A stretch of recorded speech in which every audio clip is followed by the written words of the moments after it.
Hey, what's up mga kabowlers? Maligayang pagbabalik sa aking channel.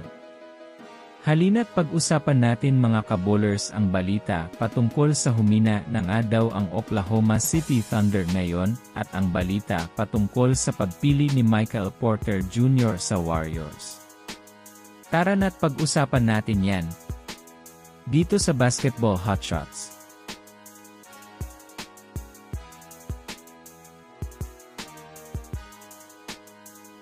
Una nga muna tayong dumako mga kabowlers sa balita patungkol sa unti-unti na nga daw humihina ang team ng Oklahoma City Thunder ngayon. Well, kahapon nga po mga kabowlers nang masaksihan nga natin lahat kung paano nga binugbog ng Charlotte Hornets ang Oklahoma City Thunder. Literal na hindi man lang nga po nagawang papormahin ng Hornets ang Thunder. Sobrang layo nga po ng inilamang ng Hornets sa OKC 97-124 na masasabi nga natin mga kabowlers na hindi nga ito normal sa Thunder na talunin lamang ng less average na team ngayong season. Base nga sa naging pagsusuri ng mga analyst na gawa nga daw makuha ng Hornets ang tamang depensa para sa Thunder upang mapigilan ang kanilang paghahalimaw sa opensa.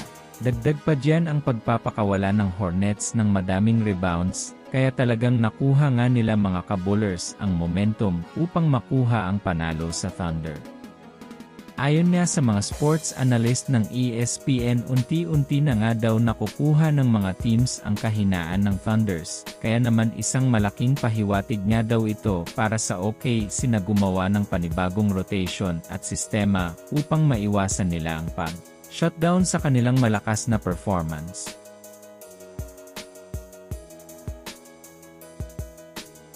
Samantala pumunta naman tayo mga kabowlers sa balitang gusto nga daw ni Michael Porter Jr. na maglaro sa Warriors.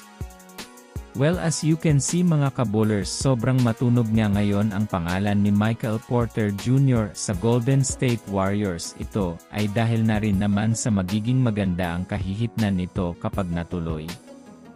Yes mga kabowlers, sa maganda nga pong nilalaro ni Michael Porter Jr. sa Brooklyn Nets, nagmimistulang non-bearing lang nga ito, o kung mas papaikliin, ay masasabi nating useless. Marahil isa sa mga dahilan kung bakit nasasabi ito yan ay ang kakaroon ng Nets ng hindi magandang sitwasyon. Yes mga kabowlers.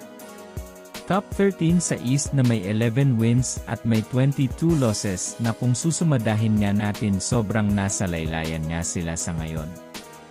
Kahit man nga magkaroon sila ng win streak, mahihirapan pa rin silang makapasok sa play-in, kaya masasayang lang nga talaga ang talento nitong si Michael Porter Jr. Ngunit kapag nagkaroon nga po mga kabowlers ng pagkakataon na mapunta siya sa Warriors, ay mas lalong lalakas ang Warriors at makakabalik pa itong si Porter sa pagiging championship contender. Base din niya sa naging pahayag nito patungkol sa kanyang naging media interview matapos tanungin siya about sa Warriors trade, hindi na ito tumanggi na magwala nga daw siyang magagawa kung anuman ang magiging desisyon ng mismong Nets. Kaya kung susumadahin nga natin, mukhang papabor din naman ito sa Warriors. Kaya abangan natin ito.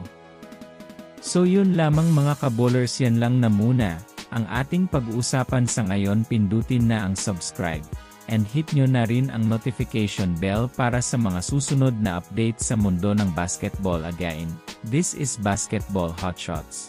Thanks for watching.